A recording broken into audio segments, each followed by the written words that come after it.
Hello friends and dear student, एक बार फिर से आपका बहुत बहुत स्वागत है। तो इस वीडियो में हम लोग पढ़ने वाले हैं सोशल फार्मेसी चैप्टर नंबर 3 का पार्ट नंबर 2। इससे पहले इसका एक पार्ट हो चुका है। अगर आपने फर्स्ट पार्ट नहीं देखा है तो उसको जाके देख लीजिए, आपको उसकी लिंक डिस्क्रिप्शन में मिल जाएगी या आप उसको प्लेलिस्ट से जाके देख सकते हैं। उस पार्ट को ज़रूर देख लीजिएगा, इसलिए कि उसी में जो मेन बेसिक बातें थी वो सब उसमें आ चुकी हैं, ठीक है ना। और उसमें हम लोगों ने मैक्रो और माइक्रो न्यूट्रिएंट्स, न्यूट्रिशन क्या होता है, ये सारी बेसिक टॉपिक्स, विटामिन्स वगैरह, मिनरल्स, ये सब हमने उसमें कवर कर लिए हैं, ठीक है। कार्बोहाइड्रेट, प्रोटीन, फैट, ये सारी चीज़ें डिस्कस कर ली हम लोगों ने। आज का हमारा टॉपिक है importance of water and dietary fibres, ठीक है। यानी हमारे डाइट के अंदर या हमारी नॉर्मल लाइफ के लिए वाटर और डाइटरी फाइबर का क्या रोल है। आपने ये भी पढ़ा था उसमें कि मैक्रो और माइक्रो न्यूट्रिएंट्स क्या होते हैं, ठीक है।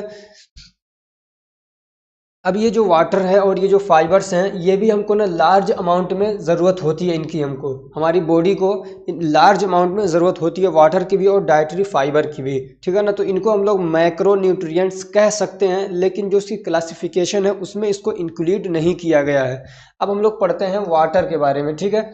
तो water is a most important component of human body. हमारी जो बॉडी है ना, उसमें ये सबसे ज़्यादा पाया जाने वाला कंपोनेंट कितना होता है, तकरीबन 55 से 60% हमारी बॉडी का। एक एवरेज बता रहा हूँ, एक जो नॉर्मल आदमी है एवरेज, एक एडल्ट होता है, ठीक है। एडल्ट मतलब जवान हट्टा कट्टा, तो उसकी बॉडी का मतलब जैसे कि मान लीजिए 19 से 20, 25, 30 साल के बीच की जो उम्र है एक, तो कितना पानी होता है, तकरीबन 55 से 60% वाटर होता है, ठीक। अब इसका इंपॉर्टेंस पूछता है, तो इसका क्या इंपॉर्टेंस है, यानी हमारी बॉडी के अंदर अगर ये ना हो तो उससे क्या दिक्कतें हो जाएंगी, या वो होता है तो क्या फ़ायदा पहुंचाता है हमको, ये सारी चीज़ें आ जाती हैं इसके इंपॉर्टेंस में, ठीक है।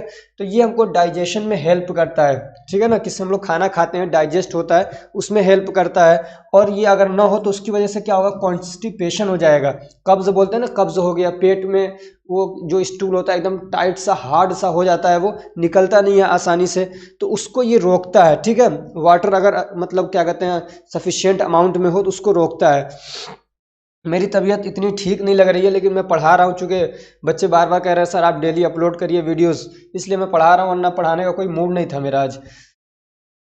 और क्या, इट मेंटेन्स बॉडी टेम्परेचर, ये हमारी बॉडी के टेम्परेचर को मेंटेन करने में भी काम करता है।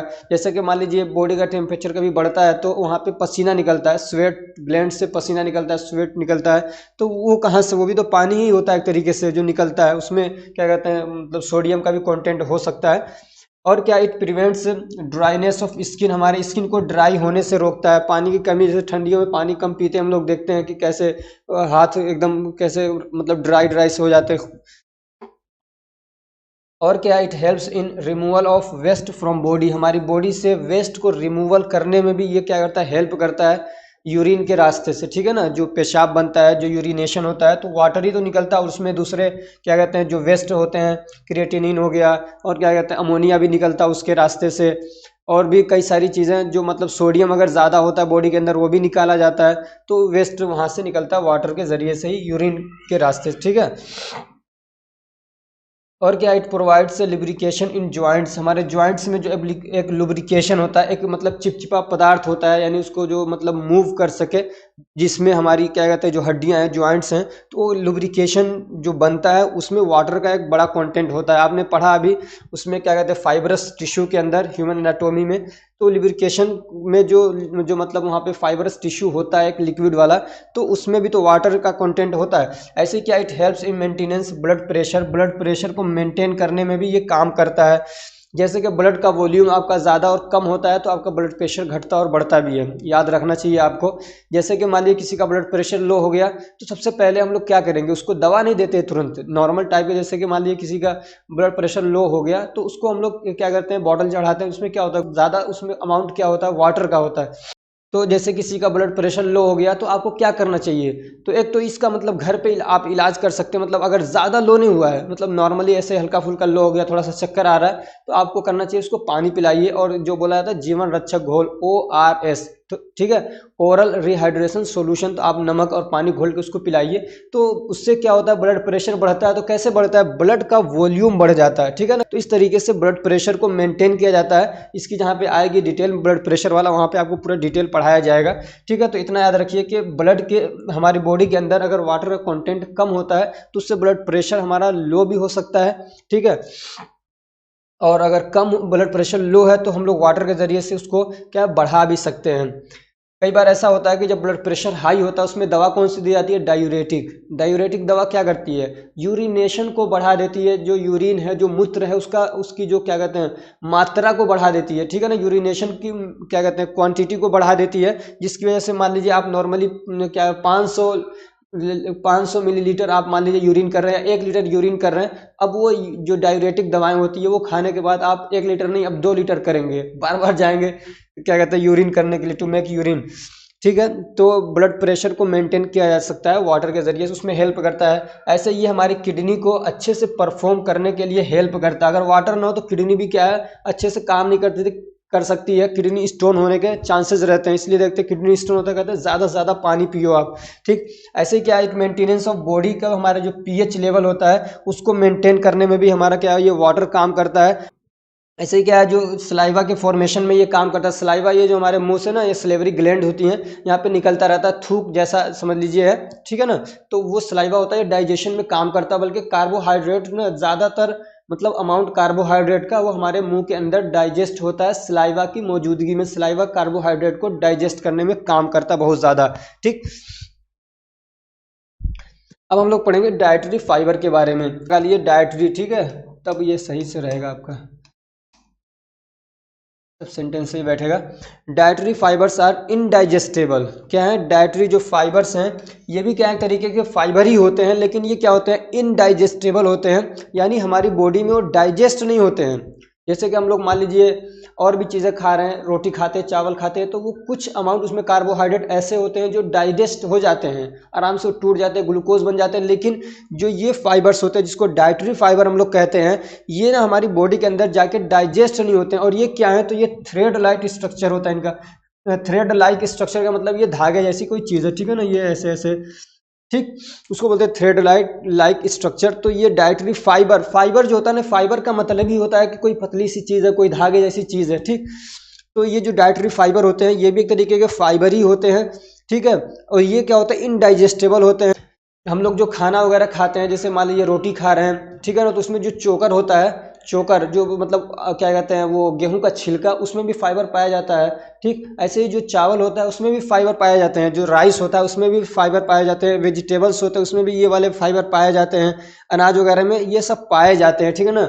अब इनके एग्जाम्पल क्या है डाइटरी फाइबर के, तो ये जैसे सेलुलोज हो गया, पेक्टिन हो गया, ठीक है। तो इस आपको ये समझ में आ गया कि डाइटरी फाइबर क्या है। तो एक तरीके के फाइबर होते हैं, और ये कहाँ पे पाए जाते हैं, हमारे खानों के अंदर ही पाए जाते हैं। जो हम लोग खाना खाते हैं, अनाज खाते हैं, ठीक है ना, उसमें गेहूं, चावल, जो मक्का, मटर, जो भी है सारी चीज़ें उसके अंदर ये लोग पाए जाते हैं, और इनको अलग से भी लिया जाता है। अब जैसे किसी को कॉन्स्टिपेशन वगैरह होता है, खाना डाइजेस्ट नहीं हो रहा सही से, बहुत ज़्यादा गैस वगैरह बन रही है, तो फिर क्या करते हैं, उसको मतलब डाइटरी फाइबर सजेस्ट किया जाता है। और अलग से दवाएं आती हैं, वो भी कहा जाता है कि आप इसको लीजिए। देखिए अब एक चीज़ बता दूं मैं, ये डाइटरी फाइबर ना आपको मिलता है बहुत ज़्यादा क्वांटिटी में जौ के अंदर, इसके अंदर, जिसको डायस्टेज बोलते हैं, जौ के अंदर ये डाइटरी फाइबर बहुत ज़्यादा अमाउंट में मिलता है। और कहाँ पे मिलता है, जो ब्रान होता है उसमें मिलता है।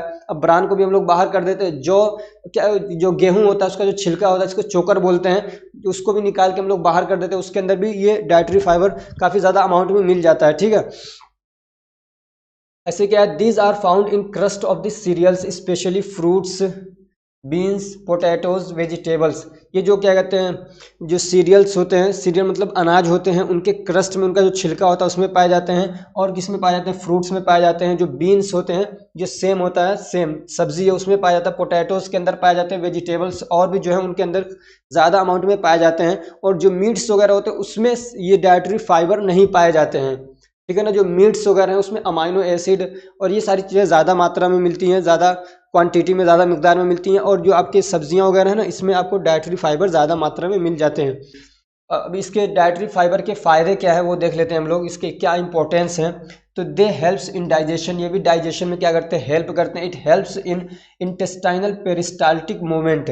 इंटेस्टाइन तो आप जानते हैं हमारा जो क्या कहते हैं, इंटेस्टाइन जो आते हैं, ठीक है ना। पेरिस्टाल्टिक मूवमेंट क्या होता है, ये मैंने कहीं एक बार क्वेश्चन पूछा भी था आपसे। पेरिस्टाल्टिक मूवमेंट क्या होता है, जैसे कि मान लीजिए ये आंत है हमारी, ठीक है, ये इसको मान लीजिए, तो ये ऐसे सिकुड़ेगा, ऐसे सिकुड़ा, फिर ऐसे रिलीज हुआ, ऐसे सिकुड़ा, ऐसे रिलैक्स होता है, फिर सिकुड़ा, ऐसे रिलैक्स होता है, समझ रहे हो ना। ऐसे सिकुड़ना फिर रिलैक्स होना आगे की तरफ, फिर ऐसे सिकुड़ा फिर रिलैक्स हुआ, कॉन्ट्रैक्शन रिलैक्सेशन, कॉन्ट्रैक्शन रिलैक्सेशन होता है। ये तो इस तरीके से जो आंत के अंदर चीज़ें होती है वो आगे बढ़ती हैं, उसी को हम लोग बोलते हैं पेरिस्टाल्टिक मोमेंट या पेरिस्टाल्टिस मोमेंट भी बोलते हैं, ठीक है ना। तो इसके जरिए से चीज़ें आगे बढ़ती हैं, ठीक। अब ये जो है ना, ये इसको क्या है, मतलब इस चीज़ में हेल्प करता है, इसको बढ़ाता है पेरिस्टाल्टिक मूवमेंट को। अगर ये पेरिस्टाल्टिक मूवमेंट ना हो तो आदमी को कॉन्स्टिपेशन हो जाता है, ठीक। और क्या है, प्रिवेंट्स कॉन्स्टिपेशन, तो ये क्या करता है, कॉन्स्टिपेशन को रोकता है। ये डाइटरी फाइबर ऐसे क्या सॉफ्टन्स द स्टूल, ये स्टूल को क्या करता है, सॉफ्ट कर देता है। हेल्प्स इन इजी रिमूवल, और आसानी से इसको बाहर निकालता है। करता क्या है ये, जैसे कि मान लीजिए आपने खाना खाया, कुछ भी खाया, तो अब उसके जो स्टूल बनता है, यानी जो वेस्ट बन रहा है, जो बाहर निकलना है, आपके टॉयलेट करने जाते हैं, निकालते हैं बाहर, स्टूल जो होता है आपका, फीसेज जिसको बोलते हैं, आप डेफिकेशन करते हैं, तो वहाँ से जो चीज़ निकलती है, तो ये क्या करता है, उसी के अंदर घुस जाता है बीच बीच में। अगर डाइटरी फाइबर होता है ना, तो पूरे के अंदर घुस जाता है और उसके बल्क को बढ़ा देता है। जैसे कि मान लीजिए आपने इतना खाना खाया और इतना उसका मटेरियल बना, तो ये उसी के अंदर घुस जाएगा और उसका साइज बढ़ा देता है। क्यों, अपने अंदर वाटर को एब्जॉर्ब कर लेता है। अब ये ज़्यादा अमाउंट में जब होता है तो आसानी से रिमूवल कराता है ये, ठीक है ना। थोड़ा भारी भी हो जाता है, पानी को अपने अंदर एब्जॉर्ब करके, और सॉफ्ट भी हो जाता है, तो पेरिस्टाल्टिक मूवमेंट भी आसानी से हो जाता है और बाहर निकल जाता है आपका स्टूल, ठीक है ना। तो ये क्या करता है, इजी कर देता है रिमूवल में स्टूल को। ऐसे क्या, it slows down the absorption of sugar, और ये शुगर के एब्जॉर्प्शन को भी क्या करता है, कम कर देता है, स्लो डाउन कर देता है। जैसे जिसको मान लीजिए डायबिटीज़ की दिक्कत है, तो उसको ज़्यादा अमाउंट में डाइटरी फाइबर्स लेना चाहिए। ऐसे क्या है, a high fibre diet can reduce the risk of haemorrhoids and its development. तो कह रहे हैं कि एक ऐसा डाइट जिसमें फाइबर की जो क्या कहते हैं मात्रा है, जो क्वांटिटी वो बहुत ज़्यादा है, उसका अमाउंट बहुत ज़्यादा है, तो वो क्या करता है, रेड्यूस कर देता है रिस्क ऑफ हेमोरॉइड को, यानी हेमोरॉइड होने के जो चांसेस है उसको कम कर देता है, और अगर है नहीं, अगर डेवलप होने वाला है तो उसको रोक देता है। अब ये हेमोरॉइड्स क्या होता है, तो आपने सुना होगा एक बीमारी पाइल्स, ठीक है ना। पाइल्स क्या होता है, जिसको बोलते हैं बवासीर, ये दो तरीके का होता है, ठीक है ना। एक तो ये होता है जिसमें जो एनस होता है, एनस आपने देखा होगा, जो सबसे नीचे वाला पार्ट होता है, ठीक है ना, जहाँ से स्टूल बाहर निकलता है, तो ये ना इसमें इन्फ्लामेशन हो जाता है। इन्फ्लामेशन मतलब सूजन हो जाता है। यहाँ पे जो नसें होती है पतली पतली, ठीक है ना, इस वाले एरिया के अंदर, ये जो आपका लास्ट वाला एरिया होता है जहाँ से अब स्टूल बाहर निकलता है, तो ये एक तरीके से सिकुड़ा रहता है। इसमें मतलब फ्लेक्सिबिलिटी होती है, ऐसे सिकुड़ जाता है पहले, ठीक ना। फिर जब उसको निकलना रहता है स्टूल को, तो वो बाहर ऐसे मतलब खुल जाता है। लेकिन होता क्या है हेमोरॉइड के अंदर, कि इसके अंदर जो आपकी नसें होती हैं पतली पतली, जो कैपिलरीज हैं, उनके अंदर इन्फ्लामेशन हो जाता है। और जब इन्फ्लामेशन हो जाता है तो जो इसका फंक्शन था ना, वो अच्छे से हो नहीं पाता, क्योंकि वो सूजन आ गया उसमें, वो ऐसे मतलब एकदम टाइट हो जाता है। अब जो स्टूल है वो आसानी से निकलता नहीं है। अब इसमें दो चीज़ें होती है, एक तो ये कि इसके अंदर मतलब दाने दाने से हो जाते हैं छोटे छोटे से, उसी को बोलते हैं पाइल्स हो गया है, ठीक है ना। वो भी हेमोरॉइड के अंदर ही आता है। तो उसमें क्या होता है कि दाने हो जाते हैं और बहुत दर्द होता है। जिसको हो जाता है वो, उससे पूछिए, वो बहुत परेशान होता है। जब भी वो मतलब डेफिकेशन के लिए जाएगा, मतलब क्या बोलते हैं, टॉयलेट करने जाएगा वो, तो उसको बड़ी दिक्कत होती है। तो कई बार तो ऐसी मतलब नौबत आ जाती है कि उसको ऑपरेशन वगैरह करा के इसको रिमूव कराना पड़ता है, फिर वो मतलब धीरे धीरे जनरेट होता है, ये बन जाता है, ठीक। और कुछ लोगों का ऐसा होता है कि इसमें मतलब दाने नहीं होते छोटे छोटे, सिर्फ ये जो इन्फ्लामेशन है ये ना बहुत ज़्यादा हो जाता है, तो बहुत उनको दिक्कत होती है, मतलब क्या कहते हैं, टॉयलेट करने में, ठीक है ना। क्योंकि ये पूरा खुलता नहीं है, तो सही से जल्दी से हो नहीं पाता है। और ये होता क्यों है, ये होता है कॉन्स्टिपेशन की वजह से। जब किसी को लंबे समय तक कब्ज रहता है, कॉन्स्टिपेशन रहता है, तब ये दिक्कत होती है। और मैं एक चीज़ और बताऊं, एक रिसर्च है ये ऐसी, कि लोग जो मतलब जो कुर्सियों पे बैठ के ज़्यादा बैठे रहते हैं, काम करते हैं, पता चला कि 8-8 घंटे 10-10 घंटे वो कुर्सी पे बैठे हुए हैं, तो उनको ये बीमारी होने के चांसेस ज़्यादा रहते हैं। मैं कह रहा हूँ कि ऐसा नहीं कि उन्हीं को होते हैं, बल्कि उनको चांसेस ज़्यादा रहते हैं, इसलिए कि वो बैठे रहते हैं तो वहाँ से जो मतलब क्या है, उनको कब्ज़ वगैरह ज़्यादा होने के चांसेस रहते हैं। और जो मज़दूर हैं जो काम करते हैं खेतों में और जो मतलब मज़दूरी वाला काम करते हैं, तो उनको ये दिक्कत बहुत कम होती है, उनमें ये चीज़ें कम है। और ऐसे लोगों में जो प्रोफेशनल लोग हैं उनको ये दिक्कत ज़्यादा होती है, इसलिए कि जो बैठे रहते हैं तो उसकी वजह से प्रेशर पड़ता है, एक तरीके से खाना वगैरह जो भी खा रखा है वो प्रेशर पड़ता रहता है। और वहाँ पे फिर क्या है, जो पतली पतली नसें होती हैं उनमें क्या होता है, इन्फ्लामेशन हो जाता है। और क्या कहता है, इट लोअर्स दी LDL, यानी क्या कहते हैं, इसको बोलते हैं लो डेंसिटी लिपोप्रोटीन या लाइपोप्रोटीन, उसको हम लोग बैड कोलेस्ट्रॉल भी बोलते हैं। तो ये जो आपका बैड कोलेस्ट्रॉल है उसको ये क्या करता है, लोअर कर देता है, यानी उसको कम कर देता है। And reduce the risk of cardiovascular disease, और हार्ट से रिलेटेड जो डिसीज होती हैं, जो बीमारियां होती हैं, उसके रिस्क को ये कम कर देता है। आप स्क्रीनशॉट लेना चाहें तो ले सकते हैं। तो फ्रेंड्स, मेरी तबीयत ठीक नहीं है, इसलिए इस वीडियो को इतना ही रखते हैं। ये बहुत छोटी सी एक वीडियो है। अगले पार्ट में हम लोग पढ़ेंगे बैलेंस डाइट, और भी जो टॉपिक्स वगैरह हैं उसको पढ़ेंगे। देख रहे हैं ये इसमें यहाँ पे आपको दिख रहा होगा, ये 32 पेजेस हो चुके हैं, यानी 31 हो चुके हैं, आगे अभी 53 तक है। ये प्रिपेयर हो गया है ना, तो मुझे पढ़ाने में टाइम नहीं लगता है। असल टाइम मुझे इसी में लगता है कि पहले नोट्स प्रिपेयर करना, उसको मैं लिखता हूँ पहले अपने नोटबुक के अंदर, फिर उसके बाद मैं उसको टाइप करवाता हूँ या खुद करता हूँ, ठीक है ना। फिर एक प्रोसेस होता है कि उसको मतलब इसके साइज़ को बड़ा किया जाता है, तब जाके यहाँ तक ये जब पहुँच जाता है तो पढ़ाने में टाइम नहीं लगता इतना मुझे, ठीक है ना। तो फ्रेंड्स, इसी पे इस वीडियो को ख़त्म करते हैं। अगर ये हमारी कोशिश आपको अच्छी लग रही है तो वीडियो को लाइक करिए, चैनल को सब्सक्राइब करिए, और अपने फ्रेंड्स को भी शेयर करिए ताकि वो भी इससे फ़ायदा उठा सकें। एक चीज़ और मैं यहाँ पे ऐड कर दूँ जाते जाते आपको, कि आप बहुत ज़्यादा ना स्ट्रेस ना लीजिए कि सर कैसे सिलेबस कंप्लीट होगा, कब होगा। मैं करा दूंगा, और आराम से आप जितना मैं पढ़ा रहा हूँ इतना पढ़ लेंगे, आराम से पास हो जाएंगे, आराम से पास हो जाएंगे।